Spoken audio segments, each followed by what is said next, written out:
مساء الخير على الحلوين، مساء الخير مع صابرين.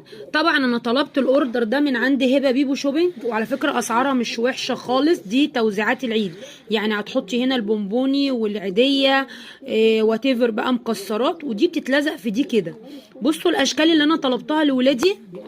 بصوا ده الخروف، بصوا الستيك بتاع المصاصه التحفه ده، شايفين؟ كل دي حاجات انا طالباها من جروب هبه بيبو شوبينج. بتعملي ازاي يا زوزو صابرين؟ حضرتك بتفتحي دي كده، بتحطي هنا اهوت البونبوني والعيديه والشوكليت والمكسرات، كل اللي انت عايزه تحطيه بقى بمزاجك، وتيجي حاطه دي كده عليها ولازقاها. بتتلزق بامير او باي نوع لزق تحبيه.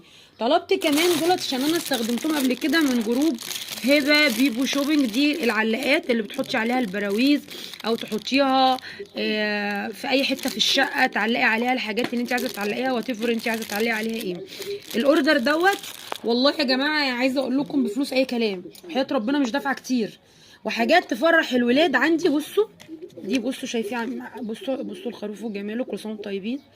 تحطي هنا الهدايا بتاعتك لاولادك وعديتهم والبونبوني، ولو عايزه بقى تفرحي ناس كتير، ولو عايزه تاخدي نفس الحاجات ديت وتعمليها بقى لكل العيله كلهم، تحط لهم مش لازم فلوس. هنقولوا العيد دوت مفيش فلوس، انت حره.